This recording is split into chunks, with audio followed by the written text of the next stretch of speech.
I would say product is king, really. That's where it all starts. If you have a great product and you put that product in front of the right audience, it will sell. Over the last year, I've asked countless 6- and even 7-figure dropshippers to recommend high potential products for new dropshippers to sell. Along the way, they've revealed their strategies for finding products to sell, validating new product ideas, identifying trustworthy suppliers, and handling product saturation. Lots of tips, but also lots of hours of footage. All worth watching, but if you're rushing to get your business off the ground, you need those value bombs fast. So in this video, we've put together a list of the top 10 tips on product research from pro dropshippers. Let's kick things off with tip number 10.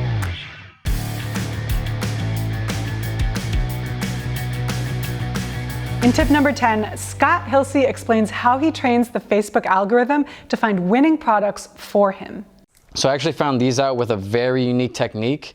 Whenever you get a Facebook ad that has something to do with e-commerce, like it's advertising you a product, you want to go in, you want to click on that product, you want to add it to cart, and you want to initiate checkout, and you want to get as far as possible and then abandon that cart. So now Facebook thinks that you're a very viable customer for all these other e-commerce products. So then your feed's just going to be filled with these prime products coming up. And these are actually brand new. I've noticed that there's not many ads about these on Facebook, but there is like 2 kind of successful ads. So these are going to be very hot coming up. Now that's an amazing tip, but would I do that with every single product I see on Facebook if I'm a new dropshipper, or do you look for some criteria when you see an ad on Facebook, and if it has like a certain number of likes or engagement, then you start following it? So it's a good idea to look for under 1 million views and more than 100,000. Like that's usually the sweet spot. In tip number 9, Andreas and Alexander talk about how to analyze Facebook ads to tell if a product has potential. What I would suggest is look for products where you will sell them. Yeah. Look on Facebook for products. For example, you go on Facebook and you type in fitness or body or something else and a little text part like get yours now or 50% off, and there you will find a lot of ads with different products, and then you look on the engagement. If there is an ad with 10k likes or with 1, 2, 3, 5 million views, then somebody has paid for it, and people only pay for it if it's worth it. And then you see, okay, this product is working. You can open the store in the background. You see, okay, how is it advertised? What is the bundle? How is it priced? How they do it, and then do it similar. Don't copy it. Copying is not allowed, yeah? Do it similar, do it better. Do it better than your competitor, and so we'll find on Facebook really nice products. And it's important to check up the comments, because the comments, if they are over 1 year old, yeah, it doesn't work, it's over. But when they are 2 days old or 1 day old or a few hours old, then the ad is running, is online, and he sell it the whole time, and yeah. That's the way how we find new products all the time. In the next tip, the Beast of Ecom shares the Facebook page he uses to get winning product ideas. Yeah, so one thing you can do, it's very, very hard to do, okay, but one thing you can do to find the next kind of untapped biggest thing is to start to like pages which share these kind of viral videos. You may find something which may be launched soon and been getting quite a lot of traction, but it's not being dropshipped by people yet or haven't gone viral yet. That way you can try and search on AliExpress to find if the product is there. If it is, then we can maybe onto something that we're at that peak of that trend. That's new to me. Can you at least show me one of these pages that you're talking about? So yeah, this page here is exactly what we're looking for. So these kind of pages, what they do is they share videos, they post videos of all sorts of different viral things. Some things may be products, some things may not be products. But it's a very good way to find something like, you know, we're going back here, this is 2017, but you know, if they put out this and you was on Facebook at the time and seen that these mop slippers were something that was getting a lot of comments, a lot of likes, a lot of shares, it could be something that we could find on AliExpress and give it a test. For tip number 7, we're back to Scott Hilsey, sharing his criteria for deciding what products to sell. If someone wants to find their own bestseller to be under $10, what criteria do you think is really important for them to look at? First of all, you want to do products that have already proven themselves at least a little bit. I would say 100 orders minimum, max 10,000 orders. After 10,000 orders, depending on what niche you're in, it kind of gets muddled, and most people already have a stronghold on that. I would recommend finding another product. Think about fidget spinners. If you were able to get into fidget spinners before the craze hit, you'd be making so much more money, and you'd already have that data and everything. You'd already have the stronghold.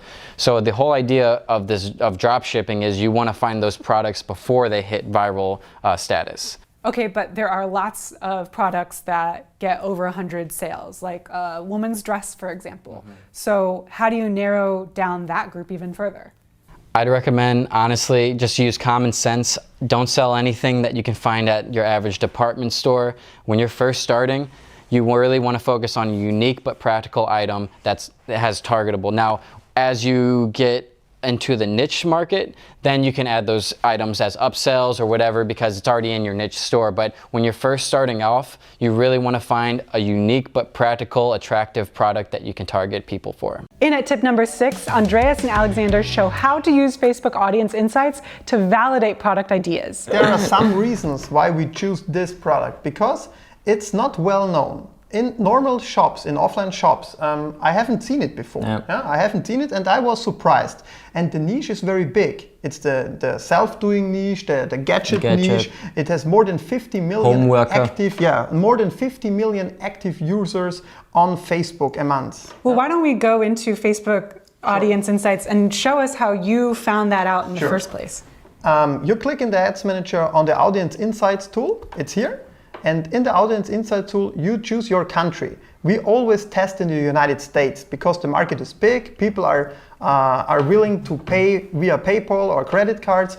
And then I type in the niche. And this product is perfect for the US market because the US people like it do-it-yourself. And now I typed in 2 interests, gadget and do-it-yourself niche. And I see here it's 50 to 60 million active people on Facebook, just on Facebook, every month. On Facebook, and I see, okay, this market is big enough to test and to start. If you have here a niche, a very, very little niche with around 500K active users a month, I would not start testing it. A bigger niche is good. There is space for competitors and your new store as well. Time out. These tips and tricks will take your e-commerce game to the next level, but to use them, you need to have a foundational knowledge of all things dropshipping. If you don't have that, check out Oberlo 101.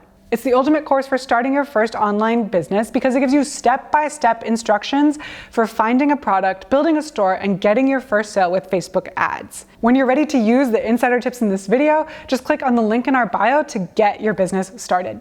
Okay, back to tip number 5, where millionaire dropshipper Melvin explains how to analyze Google Trends and Google Analytics to validate product trends. So yeah, I think validating what kind of products to sell is actually very crucial in finding the winning products. So I actually use Google Trends to actually find out how trendy is the product, is there a lot of people tweeting about it, is there a lot of people Googling about it. Let's look it up, travel, makeup, bag.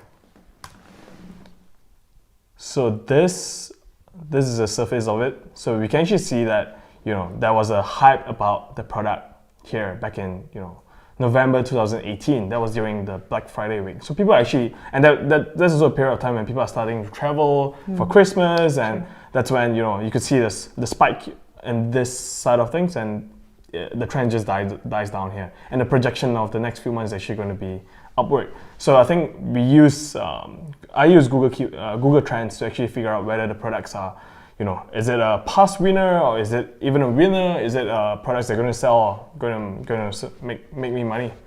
Do you use any filters here? Like, would you only look at the US and only in the past 12 months, or would you go deeper? I'll go, of course, the past 12 months give me the most information, whether someone has already scaled this product to millions of dollars or not, and I'll look at small indications like, the cities that are actually looking for these products, what sort of keywords, what sort of related topics that they're actually looking at, and these actually gives you a lot of hints on where do you look for these kind of audiences, and it actually relates you to a lot of different, websites, blogs, and all these influencers that are talking about the products. Okay, I look at this and I think, okay, it's probably makes sense that it's about to trend upward because you get into spring vacation and summer vacation travel in the warmer months that are ahead. Exactly. In tip number 4, Jeff Ho shows you how you can see AliExpress orders over time in the AliExpress Dropshipping Center. So this is where actually you can do a cross-references, I like to call it. So you can actually go to the product page itself to see whether the product is in demand or not, judging from the number of orders. And then you can actually verify it by pasting that URL on that product page and then pasting it here. Just to see how the sales data has been in the past certain number of months or days. Oh, interesting. Yeah. Let's do that. I'm kind of curious to see about this. Yeah, so you just copy and paste it into the product analysis, and you Do just I click need to on get rid of all this search? No, you just stuff? leave it as is. Okay. Yeah, click on search, and then you'll see kind of like a graph that shows the number of orders. So you can see it was peaking at about the start of June. And Yeah, interesting. Someone was doing about 16 orders a day, maybe a bunch of people, we won't know. In tip number 3, Chris Wayne shares what numbers he's looking for on AliExpress product pages. So the first thing I want to look at is obviously the rating of the product itself. So this, and you want anything over a 4.5, even probably higher than that. Over a 4.8 was probably where you'd want to be looking at. Okay. Obviously this has almost 4,000 votes and most of them are 5 stars, which straight away gives you a good idea that it's a good product. But I'm also interested in the supplier. So as you can see here, this supplier is classed as a top brand on AliExpress, so they've been around for a while. They give a very good service, and as you can see on the detailed seller ratings here, you know, they're getting 4.8s, 4.7s across, you know, item as described, communication, shipping speed, and that basically tells us this is a good supplier and it's a good product. In tip number 2, Melvin explains how to find trustworthy AliExpress suppliers. I think, to be honest, even up to this point of time, I think looking for reliable suppliers is a big challenge to, I think, any dropshippers in the world. They are not too sure about which supplier is actually, you know, reliable or honest or even not honest as well. So I think one of the metrics that I look at is really to go on AliExpress and look up, let's say, unicorn sleepers, and then I'll sort most of them by orders. And just looking at the amount of reviews, the amount of orders that actually, you know, these suppliers are getting, and all the badges that they earn from AliExpress, that actually gives you an indication. But at the same time, we actually split our orders across different suppliers as well at the same time to actually find out who has the best, you know, quality of products, who has the, you know, most reliable fulfillment processes, or who has the best shipping processes around it as well. So that tells us, you know, which suppliers to work on 2 weeks down the road as well. Wow, okay, that's some advanced stuff. You actually test suppliers with different segments of your customers. Exactly. I think a lot of our viewers are still hoping for like several customers, let alone enough to make a test out of. But I wanted to dig deeper into some of what you just said. When we're looking at, is this what you mean by badges? Exactly. So these are the badges that these suppliers earn from AliExpress. So to recognize them as like a top seller on AliExpress, so that most of the time gives you an indication that they are pretty okay. They're not here to scam you, or they're not here to give you shitty products, because, you know, they have these reviews, these badges that they earn as well. And in at tip number 1, Ryan Carroll explains how to tell if a product that has a lot of orders is actually being sold by other dropshippers. I want to dig into what you just said about if you go to AliExpress and you find a product with multiple suppliers, what that tells you. So let's do a quick search on AliExpress and see how many other competitors or other products like this there are. Yeah, 100%. Okay, so we searched body camera. These are cameras that people can wear on themselves. Yeah. And where would you go from here? Okay, so what we're gonna do first off is click on orders. This is just gonna bring the top performing product to the top. So this order has about 1,500 sold, which is a good number. Like, I like products that aren't tens of thousands, because those are just very, very saturated products. And so if the top order is, only 1,500, you have a really good chance at being another seller for this product. And so right away, if we just click on this, you can see there's 732 reviews, which is really good, because that means people are actually probably buying this product from AliExpress. So this is kind of a weird little ratio number here. So that's about half of the orders. So that means just about 50% of all of these purchases aren't even bought from someone drop shipping it. Because if someone's drop shipping this product, the customer is not going to go then to AliExpress and give a review of the product because the product's not coming from AliExpress. It's coming from your Shopify store. So this shows me right here that people are actually finding this product on AliExpress and buying them themselves. Wow, that's a great hack. So you look at the number of votes here in the reviews and you compare that against orders. 50% you're saying is like a pretty good ratio. Yeah, because that means the other 50%, I mean, they just might even still be people going in and buying the product off AliExpress. They're just not leaving a review.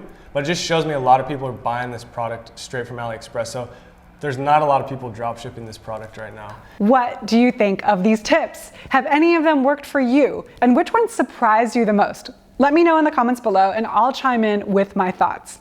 Thanks for watching, and until next time, learn often, market better, and sell more.